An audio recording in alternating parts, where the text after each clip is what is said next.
सोमवार के व्रत में जरूर सुने ये कथा, मिलेगी शिव पार्वती की कृपा। सोमवार का दिन शंकर भगवान को समर्पित होता है। आज के दिन भक्त भोलेनाथ को संपन्न करने के लिए विशेष पूजा अर्चना करते हैं। कुछ लोग आज के दिन व्रत भी रखते हैं ताकि शिव की विशेष कृपा प्राप्त की जा सके। बाबा भोलेनाथ के आशीर्वाद के लिए आप भी सोमवार का व्रत कर रहे हैं तो शिव व्रत कथा को पढ़कर या सुनकर इस उपवास को पूरा करें। सोमवार व्रत की विधि। नारद पुराण के अनुसार सोमवार व्रत में व्यक्ति को प्रातः स्नान करके शिव जी को जल और बेल पत्र चढ़ाना चाहिए तथा शिव गौरी की पूजा करनी चाहिए। शिव पूजन के बाद सोमवार व्रत कथा सुननी चाहिए। इसके बाद केवल एक समय ही भोजन करना चाहिए।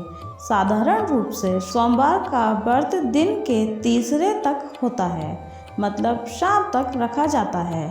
सोमवार व्रत 3 प्रकार का होता है: प्रति सोमवार व्रत, सौम्य प्रदोष व्रत और 16 सोमवार का व्रत। इन सभी व्रतों के लिए एक ही विधि होती है।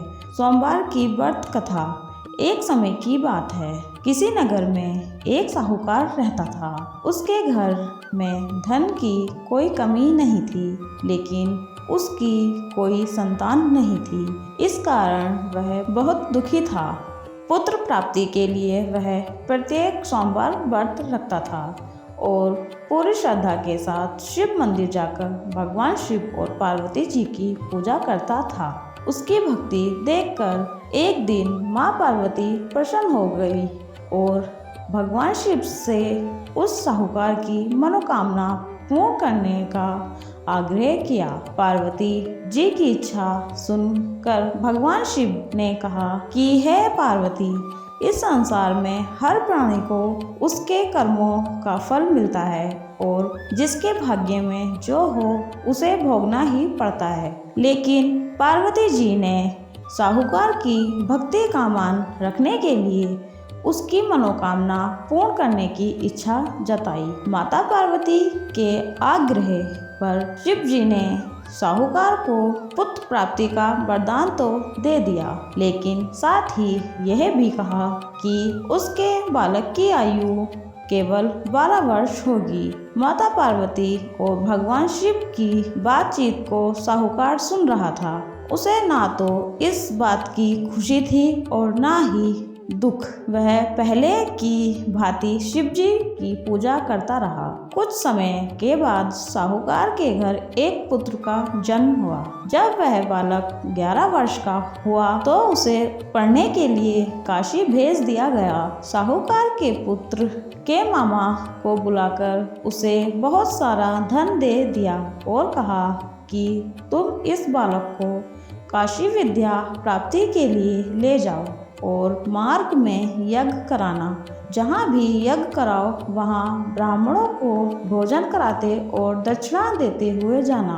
दोनों मामा भांजे इसी तरह यज्ञ कराते और ब्राह्मणों को दान दक्षिणा देते काशी की ओर चल पड़े। रात में एक नगर पड़ा जहाँ नगर के राजा की कन्या का विवाह था, लेकिन जिस राजकुमार से उसका विवाह होने वाला था वह एक आंख से काना था। राजकुमार के पिता ने अपने पुत्र के काना होने की बात को छुपाने के लिए एक चाल सोची। साहूकार के पुत्र को देखकर उसके मन में एक विचार आया। उसने सोचा क्यों ना इस लड़के को दूल्हा बनाकर राजकुमारी से विवाह करा दूं। विवाह के बाद उसको धन देकर विदा कर दूंगा और राजकुमारी को अपने नगर ले जाऊंगा। लड़के को दूल्हे के वस्त्र पहनाकर राजकुमारी से विवाह करा दिया गया, लेकिन साहूकार का पुत्र ईमानदार था। उसे यह बात न्याय संगत नहीं लगी। उसने अवसर पाकर राजकुमारी की चुन्नी के पल्लू पर लिखा कि तुम्हारा विवाह तो मेरे साथ हुआ है, लेकिन जिस राजकुमार के संग तुम्हें भेजा जाएगा वह एक आंख से काना है। मैं तो काशी पढ़ने जा रहा हूँ। जब राजकुमारी ने चुन्नी पर लिखी बातें पढ़ी तो उसने अपने माता पिता को यह बात बताई। राजा ने अपनी पुत्री को विदा नहीं किया, जिससे बारात वापस चली गई। दूसरी ओर साहूकार का लड़का और उसका मामा काशी पहुँचे और वहां जाकर उन्होंने यज्ञ किया। जिस दिन लड़के की आयु 12 साल की हुई, उसी दिन यज्ञ रखा गया। लड़के ने अपने मामा से कहा कि मेरी तबीयत कुछ ठीक नहीं है। मामा ने कहा कि तुम अंदर जाकर सो जाओ। शिव जी के वरदान अनुसार कुछ ही देर में उस बालक के प्राण निकल गए। मृत्यु भांजे को देख उसके मामा ने विलाप शुरू किया। संयोगवश उसी समय शिव जी और माता पार्वती उधर से जा रहे थे। पार्वती ने भगवान से कहा, स्वामी, मुझे इसके रोने के स्वर सहन नहीं हो रहा। आप इस व्यक्ति के कष्ट को अवश्य दूर करें। जब शिवजी मृत्यु बालक के समीप गए तो वह बोले कि यह उसी साहूकार का पुत्र है जिसे मैंने 12 वर्ष की आयु का वरदान दिया था। अब इसकी आयु पूरी हो चुकी है। लेकिन मृत्यु भाव से विभोर माता पार्वती ने कहा कि हे महादेव, आप इस बालक को और आयु देने की कृपा करें, अन्यथा इसके वियोग में इसके माता पिता भी तड़प तड़प कर मर जाएंगे। माता पार्वती के आग्रह पर भगवान शिव ने उस लड़के को जीवित होने का वरदान दिया। शिव जी की कृपा से वह लड़का जीवित हो गया। शिक्षा समाप्त करके लड़का मामा के साथ अपने नगर की ओर चल दिया। दोनों चलते हुए उसी नगर में पहुँचे जहाँ उसका विवाह हुआ था। उस नगर में भी उन्होंने यज्ञ का आयोजन किया।